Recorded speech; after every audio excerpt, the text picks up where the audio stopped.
Hello everyone, good to see you. My name is Ank Kleinmeulman. Our website is cwowi.eu, Church Without Walls International. We are part of a worldwide network of house churches. Go to our website, you find a lot of information about that. But today I want to talk to you about our journey with the Lord and our journey to house church, part 3, the final part. So where did I end last time? I ended that we were at the Bible school, at the end of the Bible school, and we had to pray about taking the next step and how that came by revelation. By the way, I think next week I will talk a little bit about how you do that, how you, the mysteries that God has for you, they are not hidden from you, but they are there for you. How do you unlock them so that you know the mysteries and the secrets that He has for you, the plans He has for you, the things He wants you to do. But that's for next time. Okay, so we prayed and the Lord revealed to me, came by revelation, just like I suddenly knew we had to start a new church. Well, Will was like, how can we do that? You know, we are leading elders right now. We can't just leave the church. This can't be God. So I prayed and said, Father, if you revealed it to me, I'm sure you will reveal it to him too. So please do so. And after a couple of days, while he was in Bible school and listened to the word, the Lord revealed it to him. And he said, you have to build a new barn, meaning a barn for the harvest to come. So it took a while because a lot of things happened in between, but that's not for today. And then after a couple of months, we decided to rent a school, part of a school building. And we, with our family and my mom, who was still alive, we just started a church, made some announcement. People came. Some people left after a couple of times. People came to spy out who are those weird people. But we followed the Lord to the best of our ability. And after a couple of years, it felt like, we have not really hit the mark 100%. And then we had a guest speaker coming over and he said, well, the Lord is saying to you that he wants you to change something. I said, we kind of know it. We sense it in our spirit, but what? And oftentimes the Lord wants to reveal things to you, right? And everything in the kingdom of God works by revelation. So we did what we knew to do. Again, we prayed in the spirit and said, Father, if we need to change, we have no idea what to change. We were thinking about maybe moving to Saturday evening, like focus on young people, but nothing really made sense in our spirit. So we prayed. And not long after that, a couple of weeks later, we had invited a pastor's friends. And they called us and said, well, we have some friends over here. Is it okay that they come along with us? We said, okay, of course, they are very welcome. And they came, and the friends of our friends, they said, have you ever heard of John Fenn? And we said, no, we never heard of John Fenn. And they told us that they had been to the States. They were students of John Fenn's Bible school. They came back to the Netherlands and started a church. And they said, well, here is this website. Maybe it's an idea to check it out. And something inside, it just resonated in our spirit. So when they were gone, Will was printing out a lot of articles. And I was reading them because I needed to know what he was saying, and I felt it is the Lord. And then I read about house church, about people in the New Testament. It was written to people in homes, and the apostles and so on. They were traveling from home to home, and I was like, really? Can that be? Is it the truth? But I wanted to know if it's in the Word, then I believe. But it has to be in the Word. So after reading all of those notes and all those articles, I came to the conclusion, I think we need to, that's what the change the Lord wants us to do. He wants us to move out of the building and to have church in our home. And we were both like, how is that possible? We went to Bible school and we never knew that the book of Acts and that all the letters of Paul and the others were written to people doing house church. We never knew. In our mind, all those letters were written to people who were sitting in the audience, in a traditional church setting with one pastor. That is what we were told, one pastor over a church. And then you had a fivefold and so on in the church building, in that system. But then we saw that the word actually says something different. So, but now we knew it was the Lord for us. He wanted us to change and go out of the building and move to our home. But we didn't know how to do that, so we decided to call John. There was a phone number at that time on this website. And we called him, and I still remember that moment. I remember we were in our bedroom, because we had a phone and it had a loudspeaker on it. It's not like you have today, cell phones. There were no cell phones then. So we put on the loudspeaker and Will called him, and the moment I heard his voice, my spirit jumped. I've never had it before, I never had it since, but my spirit jumped like, this is it. And Will told his stories, questions, and John told his stories, and it seemed like we had done a lot of the similar things in ministry, and the Lord led us both to do house church.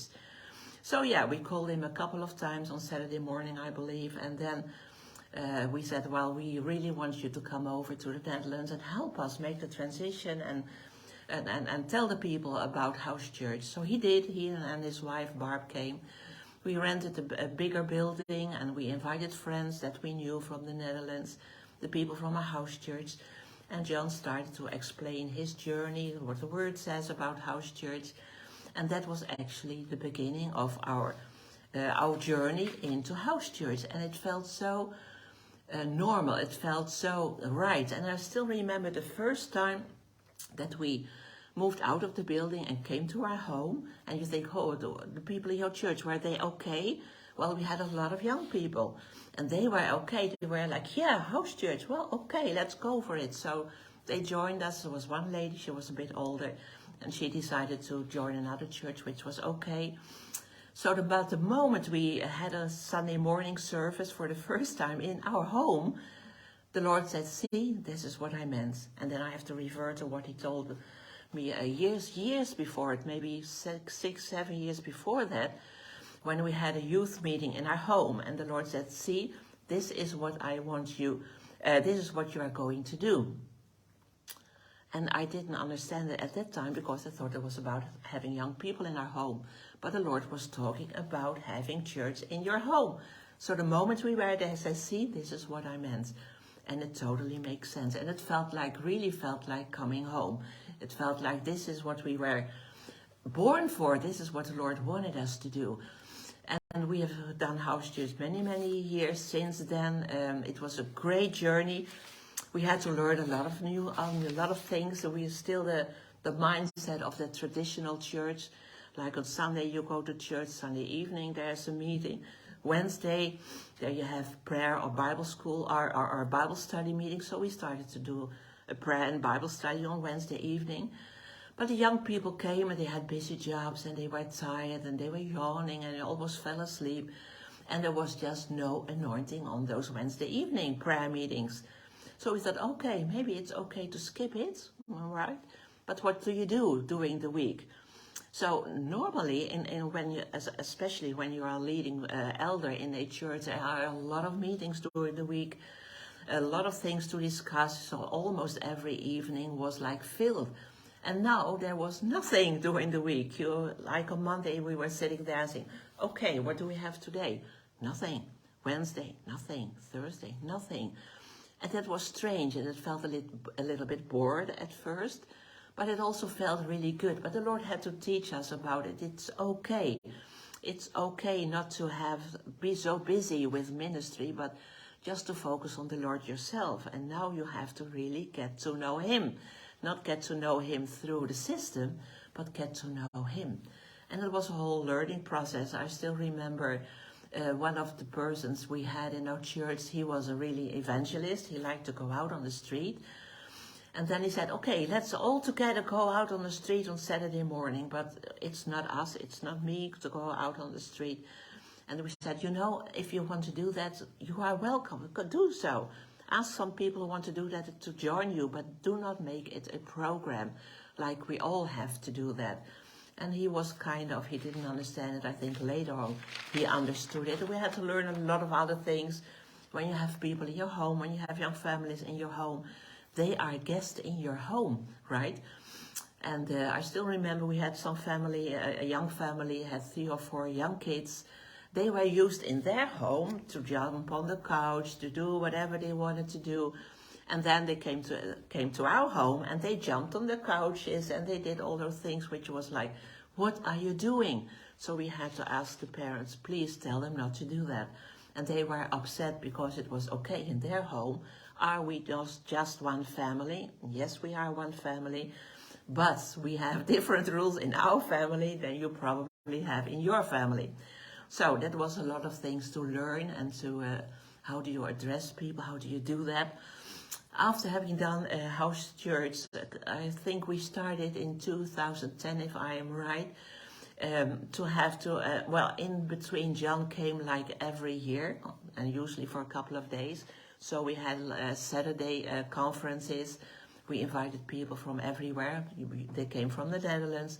But in 2010, we had it on our hearts to do a conference the whole weekend, like starting Saturday morning and ending on Sunday evening. And that was the first time people from France and Belgium and Germany came. And then we decided, okay, we have to find another spot actually that is better suited. And the next year we went to Emmaus, Helvoort, where we have been like almost 10 times, I think. And we spent our whole weekend and have fellowship and having meals together, teaching, prayer for one another once a year. And that is an amazing thing. And the Lord knits hearts, you know, and our friends we have so many friends all over Europe. But because now we knew those people and those people got to know us, there was a need to follow up, to get in touch with them again and to travel. So that's how we started traveling all over Europe and even abroad. And actually it's just like Paul did, you know, he stayed in people's homes, he traveled, and people knew him and they knew him, and they knew that he was not perfect. And people know that we are not perfect, and no one is perfect, but we are growing and growing in him, and it's about the relationships in him. So yeah, I was reading in Acts 20, and that is, well, it's amazing, like how Paul was when he was in Ephesus there, and he called the elders together, and he wanted to encourage them to take heed to themselves, to all the flock, and so on and so on. And then he says in verse 36, it says in Acts 20, when he had said all these things, he knelt down and prayed with them all. And then they all wept freely and fell on Paul's neck and kissed him, sorrowing most of all the words which he spoke, that they would not see his face no more. And it felt like that. It feels like that for us. It feels like those people who are in a house, when you meet them, it's wonderful. But at a certain point you have to leave them, and you are sorrowful. And sometimes you weep and you kiss each other. Chapter 21, verse 5 says the same thing. We all went now, here. When we had come to the end of those days, because Paul stayed there for a couple of days in people's home, we departed, went on our way. They all accompanied us with wives and children till we were out of the city, and we knelt down on the shore and prayed. You see that the whole New Testament is all about relationships in the Lord. People having get to know you, and they will know you. And it's so natural, it's so normal, it's so good, and the Lord is there. Even when 2 or 3 are gathered together, the Lord is in their midst. So that was our journey to house church. You probably have a lot of questions about it. You can go to our website, cwowi.eu. Ask me. I'm on Messenger also, on Facebook. What else can we say? For us, it was the best thing to do, and it was not that we started to do house church out of hurt, or for another reason, or because we wanted to do our own thing. No, but it was just because the Lord led us to do so. And then I have to go back to the word he spoke in 1980, and you know, we started doing house church in 2004, so many years in between, when he said, okay, the testimonies of my first witnesses will also be the testimonies of my last witnesses.